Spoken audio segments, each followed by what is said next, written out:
We got married really young. So How young? I was 21 and she was 18.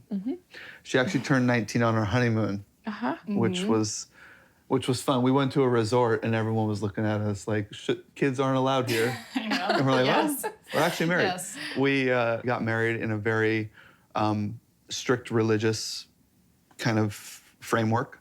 We were Mormon. I see. Yeah. So 7 years into our marriage is when my faith crisis started. It began with women's issues in the church.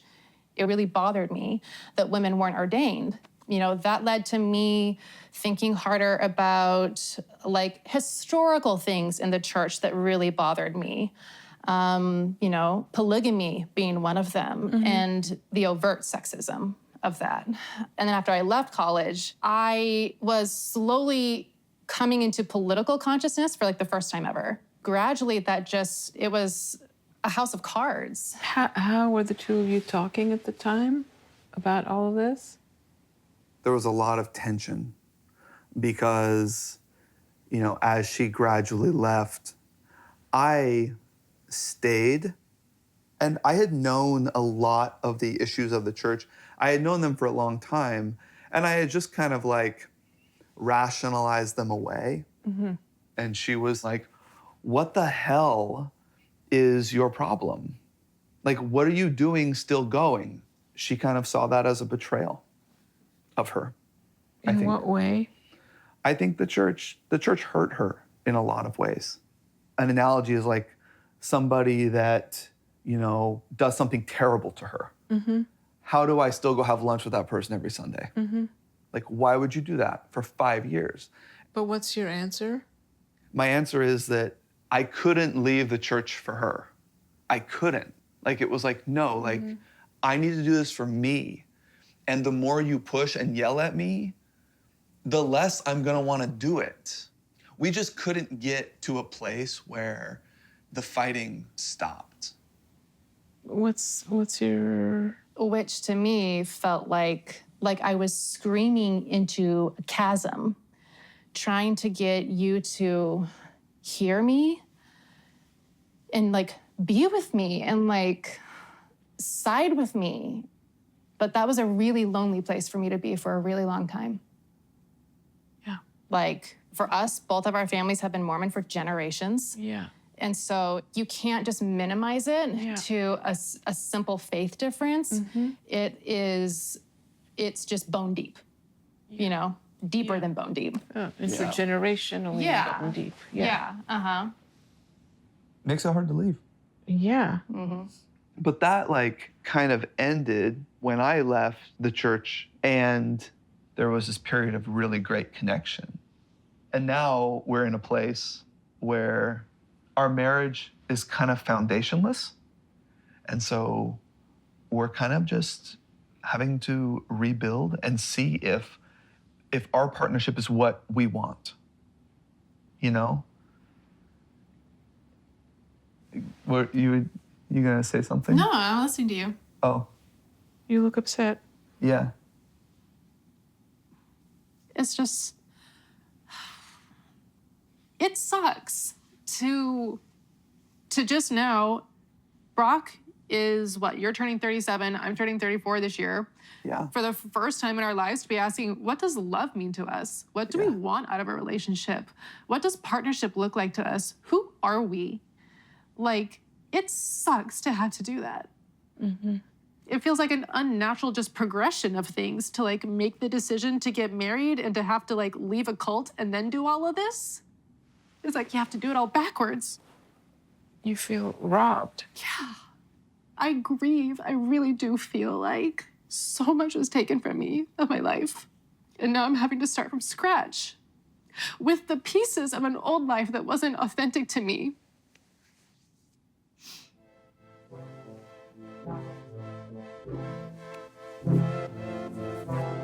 I had a red line for our marriage, and she knew the red line because I told her, like, look, like if we decide to open this together, right?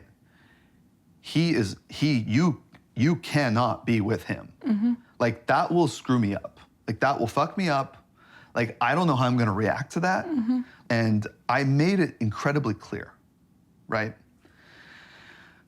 So this guy comes into town, and I didn't bug them. Like, you guys went to a museum for a long time one day. The next day, I had work to do. but And I had an but the point is, like, you didn't invite me. That's kind of important, right? And Kristi, like, Can I Yeah. stop you for a second? Kristi, I want you to try to listen differently, not for the facts, for how things really unfolded, but for Brock's story, like how he experienced it. It's more interesting than the actual sequence of events. It's like how each person really felt it from within. Okay. okay. So anyway, the sequence of events after that is blurry. But 2 days later, he slept with Kristi. And like, I just remember weirdly like 3 feelings, like it's a very strange mix. Like, I remember being so angry at her. I remember still like loving her, which I was confused by. And then the next day, like, I just felt free. It was like I no longer had to like care for her. I no longer had to care what her opinions were. And that's when I was like, okay, then we just opened the marriage. Like, I was not gonna have no for an answer at this point. It was like, you know, no, we're doing this now, right? That was like a really bad time because I was a horrible husband, but I also felt incredibly powerful. Like, I felt like I am finally in control. And so I went on some dates. I was intimate with someone. It's an interesting feeling after 15 years of being with one person to go out with other people and realize, oh, like, hey, like, I am really kind of a likable guy, you know? And so she got really uncomfortable. So we shut the marriage, and then I felt controlled again. And the anger just like, it was just so bad. And I was like, I want a divorce, like, can't do this. And she apologized. She said, let's give it 30 days. And I said, fine. And then we gave it 30 days. And then we slowly started to rebuild. Can I check in with you? On your end, Kristi, what happened when the two of you were trying to talk about it?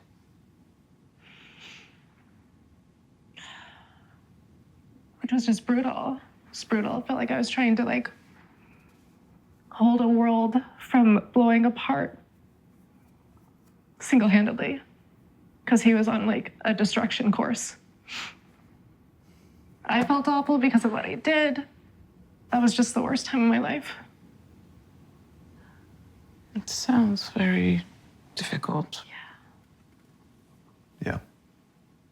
Can you assess where you are now in terms of like where this sits between the two of you, and how much do you feel understood and understand each other? I don't know how much you realize, like, how much I think about it. Like, it's not something that I just has gone away. Where is it for you? I do think about it frequently in a different way than Brock.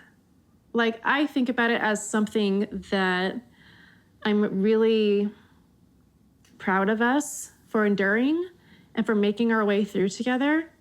And sometimes even just like hearing you talk, it sounds crazy, but I almost want to thank you. I'm like, I freed you. I freed you from an old way of loving that actually wasn't real love. Like, I freed you from a love that was just commitment and duty, and you do it just because you do, and you show up, And that's love. I know that it was the worst thing that I could have done. And you're right. I knew that that was your red line. I knew that all along. And I still did it. And I am proud of myself. I don't know how else to say it. So we just signed a lease on a new apartment together. Yep. Not now. It'll happen in a few months. Yeah. So, Excited. and now we're like Also nervous. nervous. Very nervous. But can we just backtrack a little bit? So the decision to move back in together, tell me about that. I think that, like, I mean, have you been talking about it? Not really, honestly. not really, But like, honestly, a lot of it's financially driven. which actually, that's the primary motivating force for me too. Yeah. And that's a little scary that's the motivating force. Yeah. That freaks me out a little bit. I'm thinking a lot about like this feeling I've had of independence, right? Of freedom. Like, how do I maintain that now in a shared space? And so, like, I felt good about the unit. I liked it. But I definitely saw in my head separate living spaces. Like, I saw that. What do you mean? Like, a place for me to go at night and sleep and like have my night routine. And that's why we kind of we were arguing yesterday, because I really wanted a Murphy bed. I want a bed that I can pull down and it's my bed, right? But it's still a one bedroom. It's still not a ton of space. Like, I don't know if I want a Murphy bed taking up a quarter of the one shared living space. And Yeah. I was kind of envisioning that, like, we sleep in the same bed again. Like, if you don't want to live with me, then why are we getting this one bedroom apartment? Like, Well, I do want to live with you, but I don't really see a problem with having a separate bed space. yeah, I don't know. Well, are you open to being flexible on that? Or is it, I can only sign the lease if No, we're... I just don't think that makes a lot of, I don't know. I just don't, that just doesn't make a lot of sense to me. Like, are we coming together or not? Can you tell us something about how you're feeling about what Brock is saying, that he's suggesting that you sleep separately? How are you feeling about it? I'm feeling sad that, like, you're not excited. It sounds like this is gonna be like, what? You plugging your nose and swallowing this decision down? Like, I didn't think that it would be this, like, huge negotiation to, like, sleep in the same fucking bed. I mean, you're getting mad, but you're saying that underneath it sounds like you're hurt? Yeah.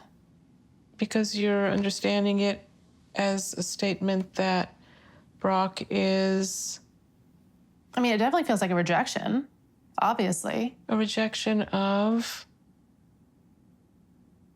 Being with me, loving me,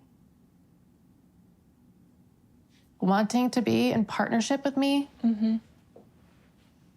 I understand that when you interpret something as rejecting, it can make you kind of tight and protective of yourself. But I don't know if that's what's going on. So maybe you can ask openly if that's what it's about. Yeah.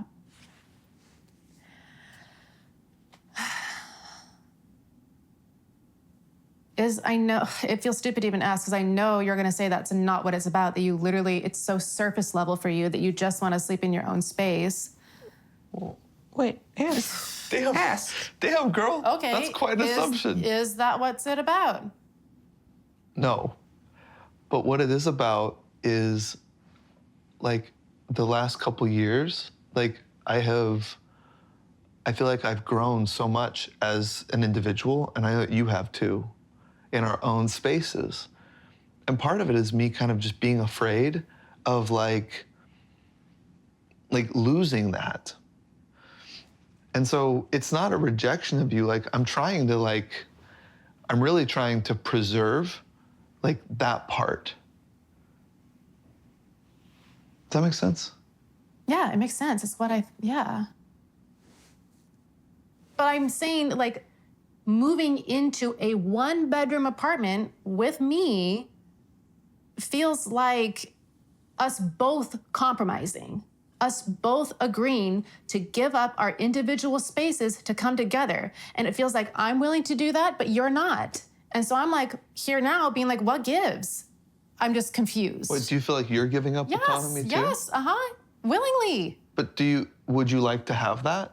Because No, I'm giving some up to move into an apartment with you, and it feels like you don't want to do that same thing. Because we don't have to make that sacrifice. So I don't really see it as a sacrifice because it's not something we have to make. Oh my God. I have a really hard time understanding because it's like, well, I wish you would have thought of this before we went through. Hold on Kristi, a second. I did think about it. Hold on a second. Kristi, I want to help you figure this out together, but this contempt is defensive. It's not going to help you. Try to have a conversation. Yeah, I can try, but I also feel like, Brock, I feel like I have to fight so hard for like the validity of like my preferences and opinions because you devalue them. So it's just like, I'm over here fighting for my life, like trying to like. Listen, I don't hear it exactly. It sounds to me like you have two different visions of how you want this 1-bedroom to feel like and look like. Yeah, apparently. But that's this business of difference. What is difficult for you about what Brock is wanting for himself? It's something about the way the apartment will look? Or maybe something about the meaning of this? Yeah. Basically, it's just hard to just so not see this the same way. I'm thinking of like the story of our life as a couple is in boxes above your bedroom right now. And I was so excited to like finally move into a space where we could bring that down and onto the walls. That's all up in boxes. Yeah. And so when I looked at that apartment, I was like, here's a space where that can finally feel like home. Like, finally feel like home. This is a coming together and it's making a home together. Like, it's going to feel like our first apartment. Do you kind of see it as a restart? Kind of. Yeah. So it's like if you don't want that again, it feels like you don't want us.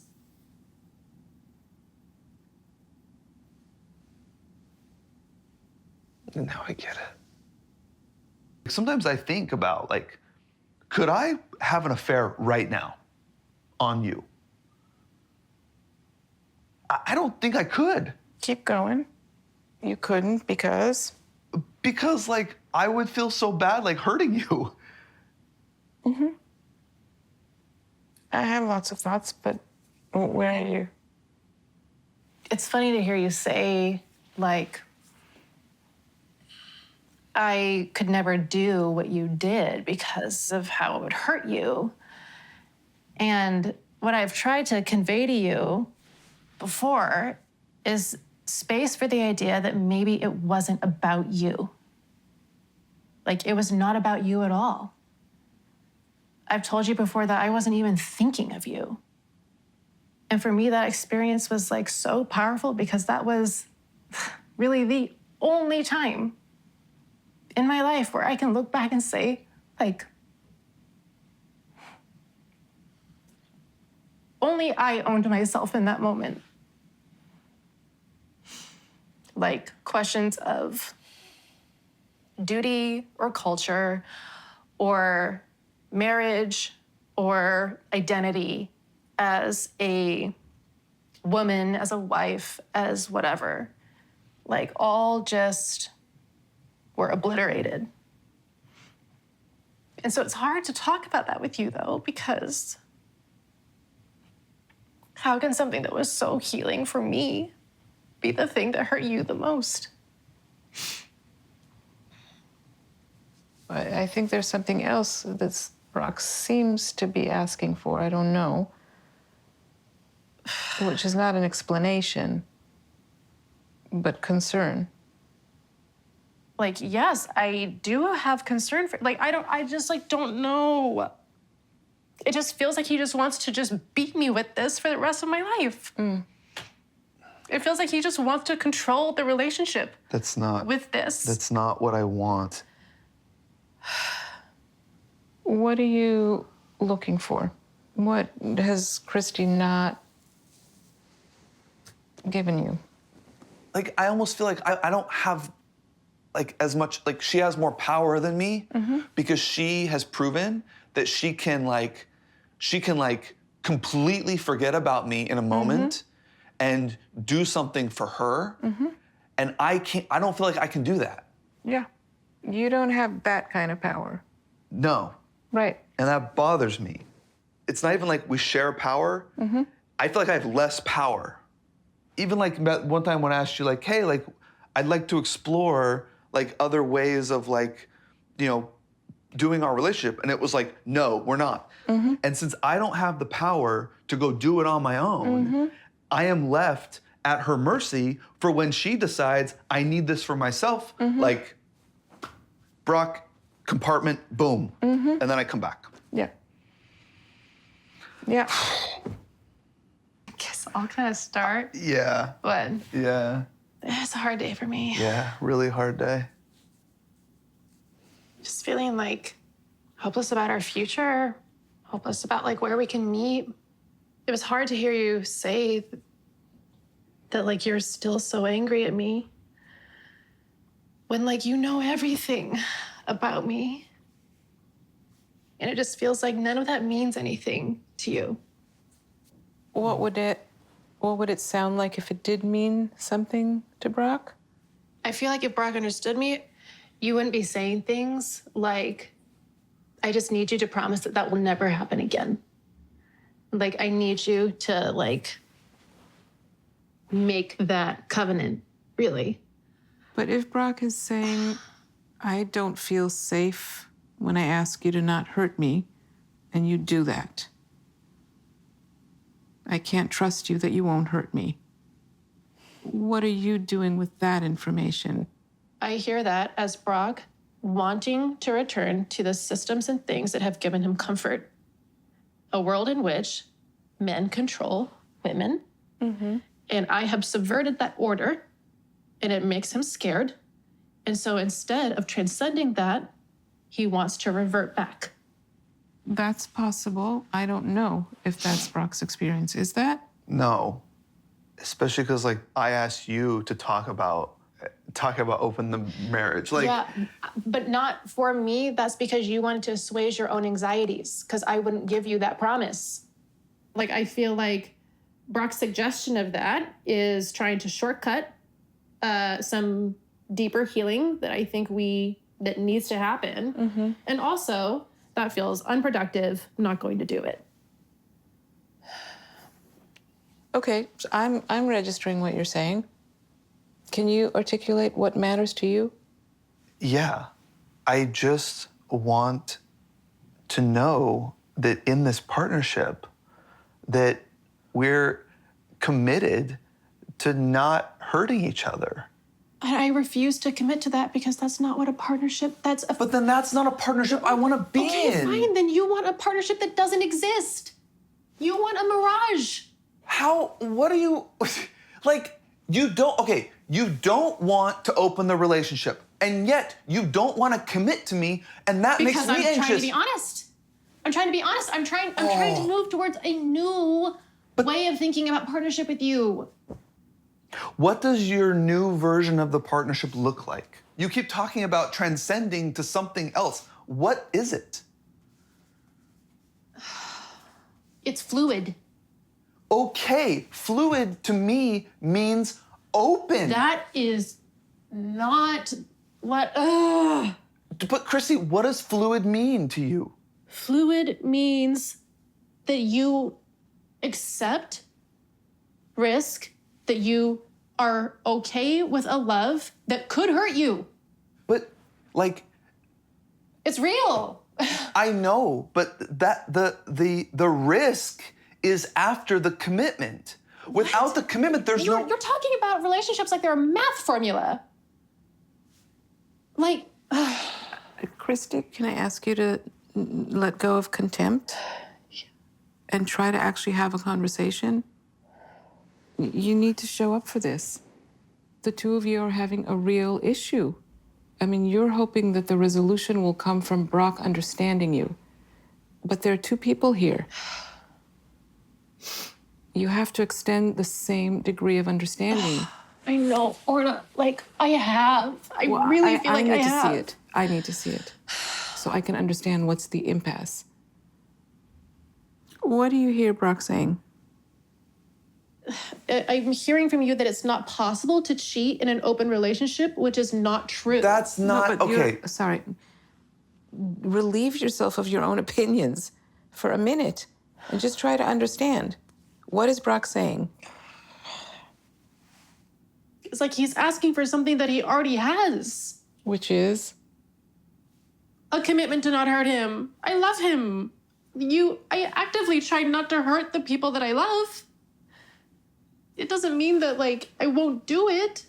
But, like, you already have that from me. That's what love is.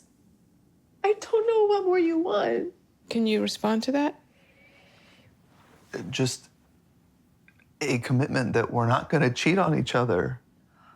Well, what is the cost to you? Say it in full terms. What is the cost to you of saying, I will not do that again? Just the pain of everything that this has been to us. To reduce it to that, to think that that is the out, is to just promise it'll never happen again.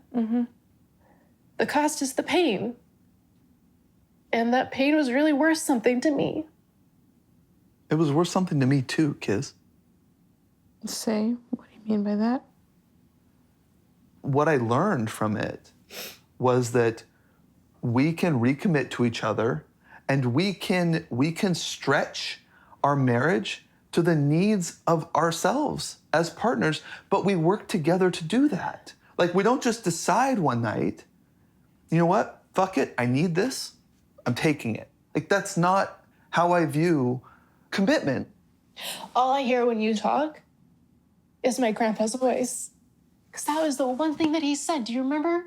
We sat on the couch and he was going to marry us. He said that's the number one thing, that's the most important thing, is commitment. Not love, not compassion, not forgiveness. Right. Commitment. No, it's that is wrong. not the most important thing to me.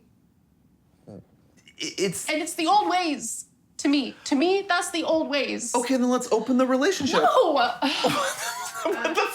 the Unbelievable. Brock, can you Sorry. I use... No, I think what you might want to try is use a different language. My concerns are, I don't want to be blindsided like that again. I can't. And if that is hanging over me, I won't be able to fully be with you.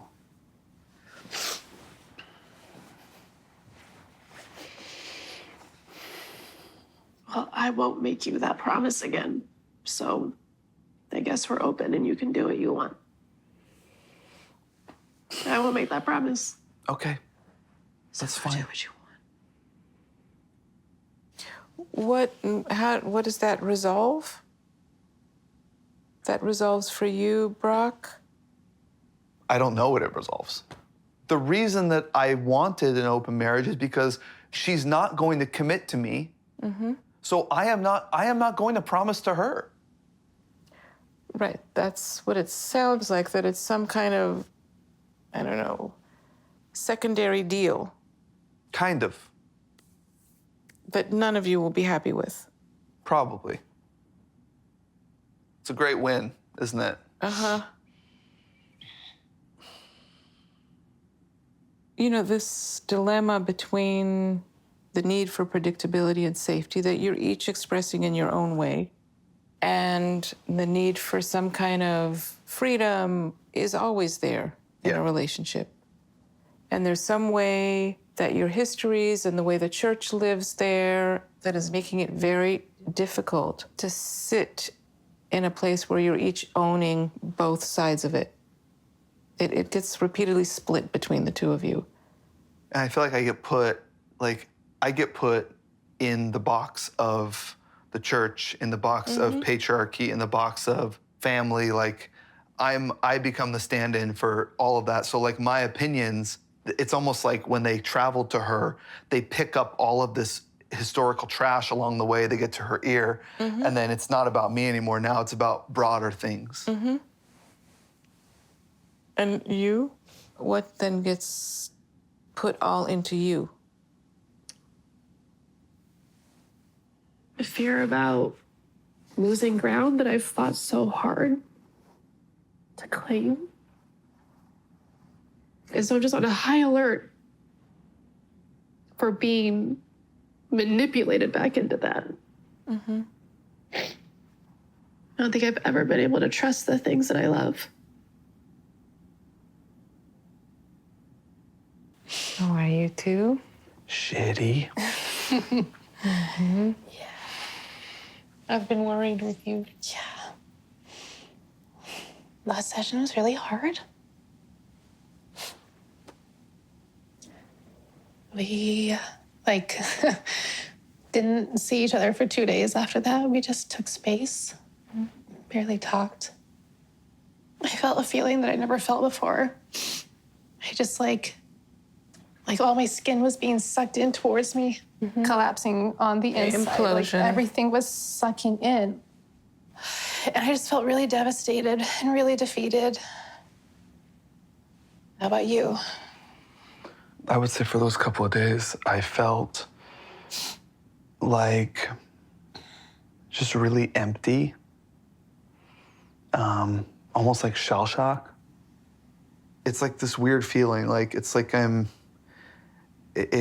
when I'm with her, like I'm with her, but I'm also like hesitant to like take her hand. Like taking her hand is like, it's not natural anymore. It's like something that I have to tell my hand to do, you know? It's a show that I'm here and I'm in it when there's this part of me that runs. And so for me, There's this part of you that runs. That runs because I don't trust. And for you, Kristi, where were you in that kind of implosion? And I felt like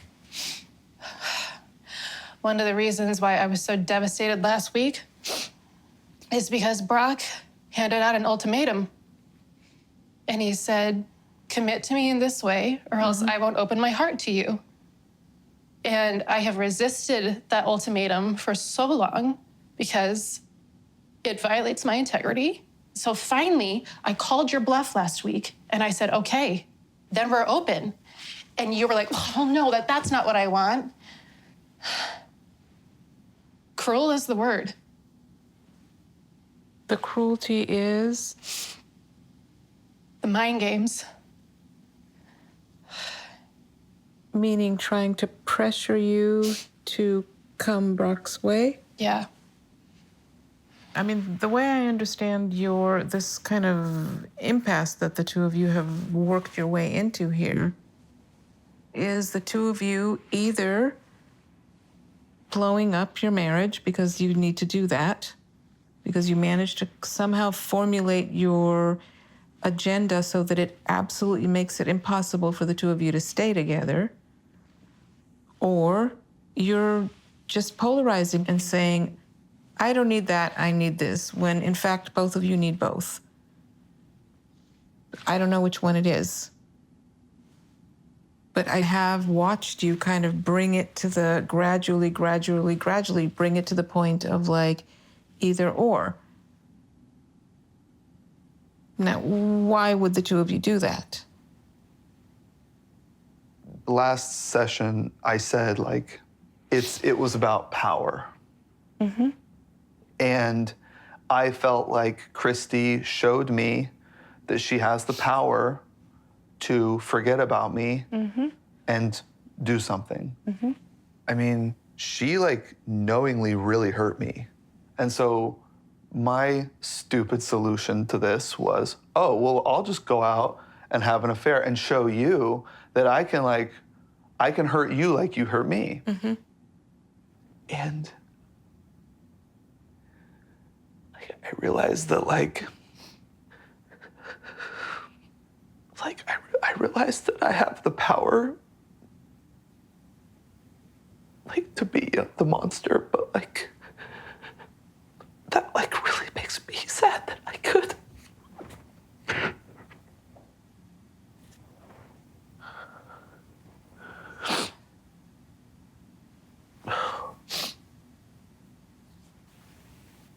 Where are you, Kristi? Oh, there's so much happening.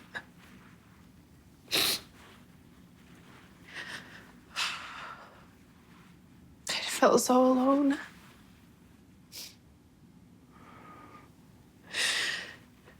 I couldn't talk to you about that. You know, you wouldn't hear anything from me. It was the worst time of my life. I'm just tired of hurting each other. Yeah. Just really fucking tired of it.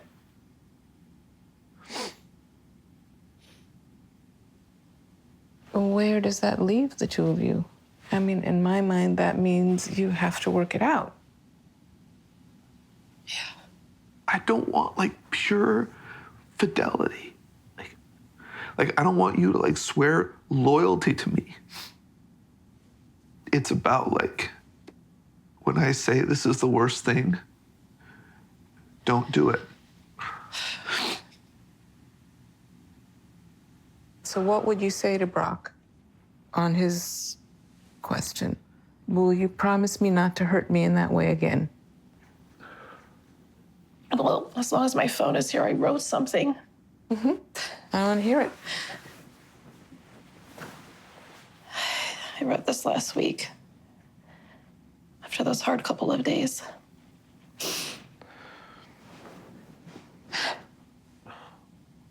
I cannot promise you protection from pain, or the unknown, or even myself.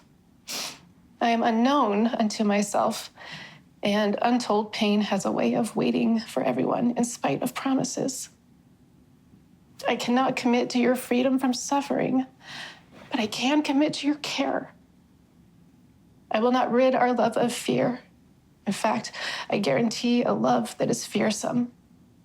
And when you tremble, I will squeeze your hand, and you will feel my pulse against your palm. And if I rupture something between us, I will do the slow work of mending every minute, every day. Brock, I love you. You will be part of my soul forever. That is the one thing I can promise without any reservation.